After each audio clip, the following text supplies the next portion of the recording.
মানুষের কথা আসলে গায়ে লাগে না, বাট মাঝে মাঝে এত হার্ট করে আমাকে, বিকজ আমি তো একটা মানুষ না। লাস্ট আমি যেদিন ব্যাংককে গেছি ওই দিন আমি মনে হয় টানা 5 দিন আমি 1 মিনিটও ঘুমাইনি।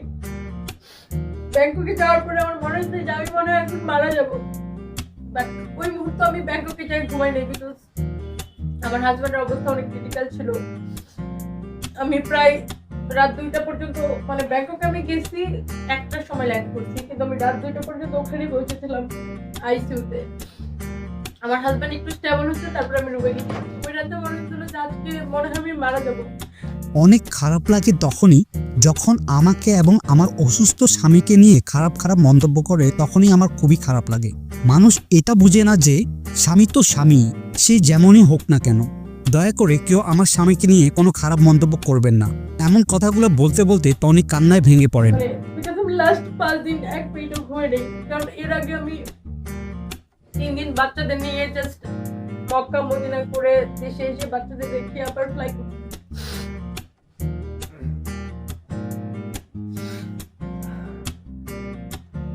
সো আপনারা যারা এগুলো বলেন, আমার কষ্ট তো কোনোদিন আপনারা বুঝবেন না, বিকজ আমাকে নর্মাল অ্যাক্ট করতে হয়।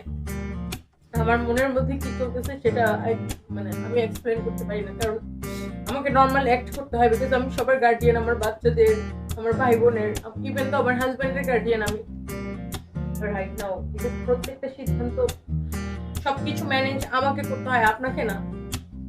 তো আমি যখন ব্যাংককে চলে যাই, এখানে আমার ব্যবসা খারাপ হয়ে যায়, তো আমাকে আবার দৌড়ায় আসতে হয়, কারণ আমি ব্যবসা না করলে আমি কিছুই করতে পারবো না।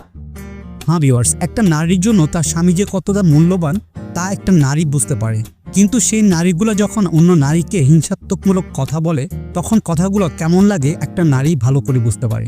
যাই হোক, সবাই টনির স্বামীর জন্য দোয়া করবেন, টনির জন্য দোয়া করবেন।